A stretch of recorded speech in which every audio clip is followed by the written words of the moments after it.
जो खुद नेता विहीन है, जिसके नेता विदेश में सरपट दौड़ रहे हैं, जिसके नेता कोई विज़न नहीं है, जिस नेता का नेतृत्व नहीं है, वहाँ नीतीश कुमार जाकर के क्या करेंगे? अगर उन लोगों को मैं फुलवारी और पटना के चारों तरफ घूम रहा हूँ, कहीं तो बुलडोज़र मिल जाए, कहीं तो मिल जाए, लेकिन बुलडोज़र हमको कहीं नहीं मिल रहा है। कि फुलवारी में एक गर्ल्स कॉलेज होना बहुत ज़रूरी है, जी। तो गर्ल्स कॉलेज के लिए हम लगे हुए हैं। ओरमा ग्रुप, जो सोचता है वो करता है। आपके अपने सपनों का आशियाना। नमस्कार, मैं दीपक, देख रहे हैं आप भारत लाइव। देखिए, बिहार में विधानसभा चुनाव जो है वो समाप्त हो चुका है, सरकार भी बन चुकी है। नीतीश कुमार 10वीं बार बिहार सरकार में शपथ ले चुके हैं और हमारे साथ बातचीत करने के लिए फुलवारी विधायक श्याम रजक जी मौजूद हैं। नीतीश कुमार के भी करीबी रहे हैं और विपक्ष जो है उनमें भी इनकी मौजूदगी रही थी। फिलहाल इनकी जीत हुई है फुलवारी विधानसभा से भारी मतों से। सबसे पहले स्वागत है सर आपका। धन्यवाद आपका। जनता ने फिर से आप पर जो अटूट भरोसा है वो दिखाया, फुलवारी में फिर से आपकी जीत हुई है। कैसे देखते हैं, क्या कुछ सोच रहे हैं फुलवारी के लिए? फुलवारी के मतदाता जो है हमारे मालिक हैं, उन्होंने मुझे सेवक के रूप में चुनने का काम किया। इसके लिए उनके प्रति बहुत-बहुत आभार व्यक्त करना चाहते हैं और जो अपेक्षाएँ उनकी हैं, उस अपेक्षाओं पर खरा उतरने का पूरा प्रयास करूँगा। जी।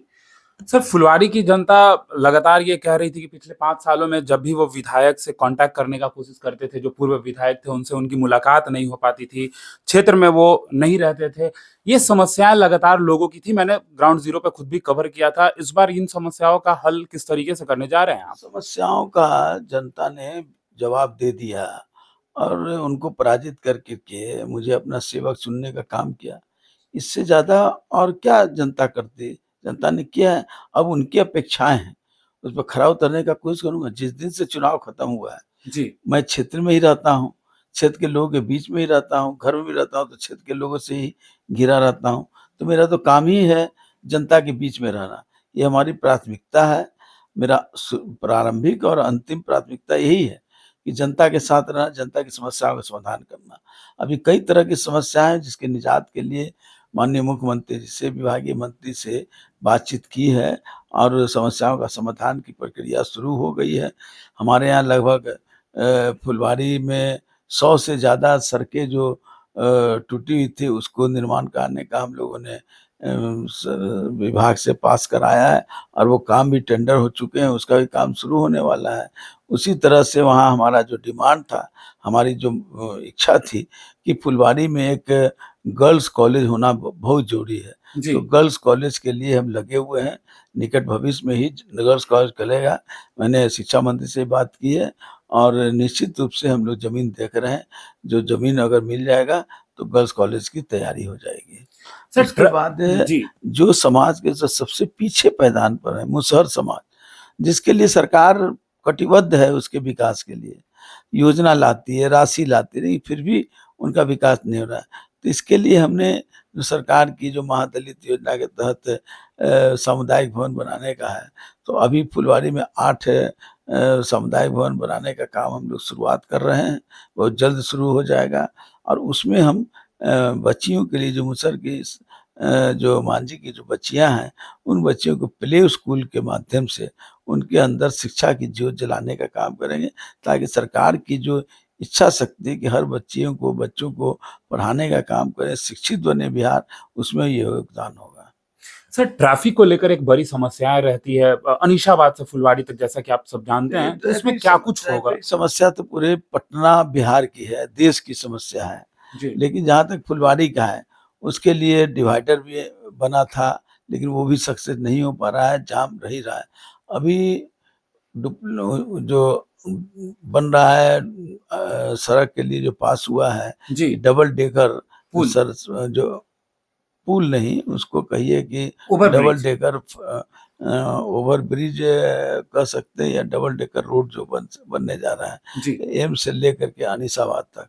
तो वो हो जाएगा तो बहुत कुछ, लेकिन इसके साथ-साथ हम चाहेंगे कि जो एन्क्रोचमेंट है, एन्क्रोचमेंट में जनता को खुद भी अपना चाहिए कि जो रेवड़ियाँ हैं, जो दुकानदार हैं, उनको खुद भी थोड़ा साइड होना चाहिए। उनकी अवेयरनेस जगाने का काम हम लोग कर रहे हैं।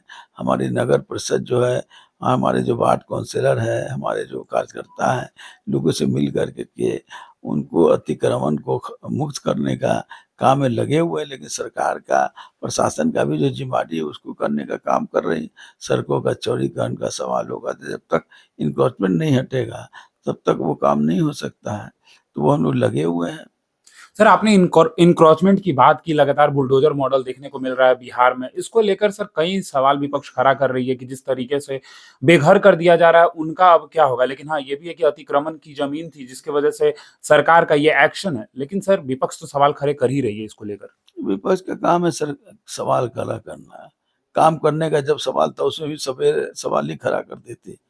उनका भी तो काम है, क्या करना? सरकार तो चाहती है कि विकास करना, जी। तो विकास में सहयोग करेंगे। और जहाँ तक बुलडोज़र की बात है, जब से बुलडोज़र हमने सुना है, मैं फुलवारी और पटना के चारों तरफ घूम रहा हूँ कि कहीं तो बुलडोज़र मिल जाए, कहीं तो मिल जाए, लेकिन बुलडोज़र हमको कहीं नहीं मिल रहा है। जेसीबी मिल रहा है, वो भी न्यायालय के आदेश पर। जी। जहाँ अतिक्रमण को हटाने की बात है, वो जेसीबी के माध्यम से न्यायालय के आदेश का पालन प्रशासन कर रही है। तो उसमें सरकार का कोई योगदान नहीं है उसको तोड़ने का और ये तो न्यायालय के आदेश का पालन कर रही है। सर, विजय सिन्हा भी लगातार जो भू माफिया है या भ्रष्ट अधिकारी है, उन पर भी लगातार नकेल कसा जा रहा है। हमारे सरकार के सारे मंत्री, मुख्यमंत्री, डिप्टी सीएम हर लोग सक्रियता की स्थिति में हैं, अपने-अपने विभाग में पूरी तन्मयता के साथ, मजबूती के साथ उसमें अगर कुछ गड़बड़ियाँ होती हैं उसको सुधारने का काम और विकास की गति को और तीव्र करने का काम कर रहे हैं, क्योंकि हमारा जो घोषणा पत्र रहा है 1 करोड़ लोगों को रोजगार और नौकरी देने का सवाल, उस काम के लिए इन सारी चीज़ें निवेश लगाना, उद्योग लगाना, निवेशक को प्रोत्साहित करना, ये सारे काम में लगे हुए हैं और हम लोग उसको सफलतापूर्वक आगे बढ़ रहे हैं। सर, विपक्ष के लोग अभी भी उम्मीद लगाए हुए हैं कि नीतीश जी इधर आ सकते हैं। क्या लगता है कि विपक्ष की उम्मीद पे कितना नीतीश कुमार खरे उतरेंगे? अब सवाल है कि जो सबसे मजबूत है, उसी को कहा जा रहा है कि मेरे पास चले आओ। इससे बड़ी मज़ाक क्या हो सकता है? जिसके पास कोई साधन नहीं, जिसके पास कुछ सदस्य नहीं, जो खुद नेता विहीन है, जिसके नेता विदेश में सरपट दौड़ रहे हैं, जिसके नेता कोई विज़न नहीं है, जिस नेता का नेतृत्व नहीं है, वहाँ नीतीश कुमार जाकर के क्या करेंगे? अगर उन लोगों को आना है, तो हम स्वागत करते हैं, लेकिन उसमें भी हम समीक्षा कर के उन लोग को लेंगे, बेधड़क नहीं ले लेंगे। समीक्षा करके लेंगे। समीक्षा करके लेंगे कि वो जी। हमारे एनडीए के प्रति कितना समर्पित है, इस एनडीए के विचारों के प्रति कितना कटिबद्ध है।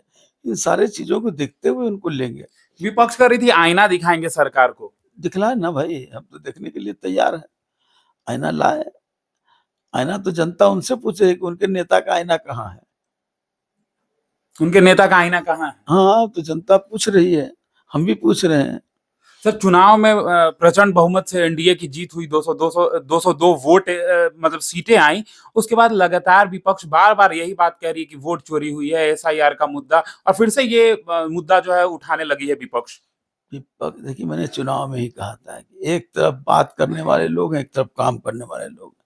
जनता ने काम करने वाले लोगों को जिताने का काम किया, इससे उनको सीख नहीं लिए, आज भी बात ही कर रहे हैं। तो बात करते रहे, जनता उनको अब और कहाँ ले जाएगी, हमको नहीं कुछ कहना है, जनता सब कुछ देख रही है। जनता सब कुछ देख रही है। आखिरी में फुलवारी की जनता के लिए क्या कहिएगा सर? फुलवारी तो काम कर रहे हैं, फुलवारी की जनता का सहयोग रहा है, सबसे ज़्यादा वोट से हम जीते हैं। पाटलिपुत्रा में संसदीय क्षेत्र में, तो जनता का तो प्यार और समर्थन मिला है। अब उसकी अपेक्षाओं का पर हम खरा उतरे, इसके लिए हम प्रयास लगे रहते हैं। लोग तो कहते हैं कि श्याम रजक जी को एक बार में फ़ोन करते हैं तो उठा लेते हैं, लेकिन वही पूर्व विधायक थे, उनको फ़ोन करने पे आज वो सवाल नहीं है कि कौन क्या कहता था, हुँ। आज सवाल है कि हमको क्या करना है, ये मेरे लिए महत्वपूर्ण है। वो क्या किए उसको तो जनता ने जवाब दे ही दिया, अब उसको बार-बार इस चीज़ को कहने से कोई मतलब नहीं है। कोई मतलब नहीं है। तो देखिए, साफ तौर पे सर ने बता दिया है कि अगले 5 साल के लिए क्या कुछ फुलवारी का विज़न रहना है, और नीतीश कुमार को लेकर भी साफ कह दिया है कि कहीं कुछ होने नहीं जा रहा है, और अगर तेजस्वी यादव या कहीं महागठबंधन के लोग आना चाहते हैं तो पहले उनकी समीक्षा होगी, फिर उनका स्वागत है। तो तमाम ऐसे ही खबरों के लिए हमारे साथ बने रहे। भारत लाइव देख रहे थे आप। धन्यवाद। आपके सपनों को हमने सजाया है, ई होम्स पैनोरामा को हमने बनाया है। ई होम्स मेरा एक सपना था जिस पे मैं पिछले 4 साल से काम कर रहा था। हमने जो बनाया है वो सबने है माना। ई होम्स पैनोरामा में हो आपका भी आशियाना। और फाइनली हमने 2021 में इस प्रोजेक्ट को लॉन्च किया। बहुत लोग अप्रिशिएट कर रहे हैं कि पूर्णिया जैसे शहर में, बिहार के, एक तो बिहार की बात करें उसमें भी पूर्णिया जैसे छोटे जगह में इस तरह का लाइफस्टाइल देना, ये सुन के हम लोगों को बहुत अच्छा लगता है। ई होम्स में हमने कुछ और भी किया है, जैसे हम जिस जगह में रह रहे हैं हमारे फैमिली सिक्योर हो, उनको सिक्योरिटी का ध्यान में रखा है। आपकी सुविधा और सुरक्षा आपके लिए खास है, ये आपका विश्वास है। इसमें आर्टिफिशियल इंटेलिजेंस का 7 लेयर सिक्योरिटी का हमने इस्तेमाल किया है। लस ग्रीन कैंपस को बनाया है। यदि हमारा बाउंड्री वाल है तो वो वर्टिकल गार्डन है। ये जितनी भी फैसिलिटी होता है एक इंटरनेशनल टाउनशिप में, ई होम्स है, ये हम लोग विश्वास नहीं कर पा रहे हैं। जो भी हमारे मित्र दोस्त या जो भी हमारे बाहर के बाहर आते हैं तो हम लोगों को बहुत अच्छा सुनने को मिलता है और बहुत अच्छा क्रेडिट मिल रहा है। वो सारा हमने सिर्फ एक बिल्डिंग नहीं बनाया, हमें एक बहुत अच्छा लाइफस्टाइल दिया ई होम्स में, और मेरा एक सपना था जिसको मैं आज फुलफिल होते हुए देख पा रहा हूँ। ये आपका आवास है। ई होम्स पैनोरामा में अब आपका निवास है। E Homes Panorama, luxurious lifestyle redefined. Panorama group, जो सोचता है वो करता है। अगर ये वीडियो पसंद आई और वह बिहार के राजनीति और बिहारियत से सरोकार रखेनी तो सब्सक्राइब बटन दबा के चैनल के सब्सक्राइब कर ली। ओजे एगो घंटी बा, ओकरा बटन दबा देला से कुल सटीक और मारक खबर रुआ मुफ्त में मिल जाई।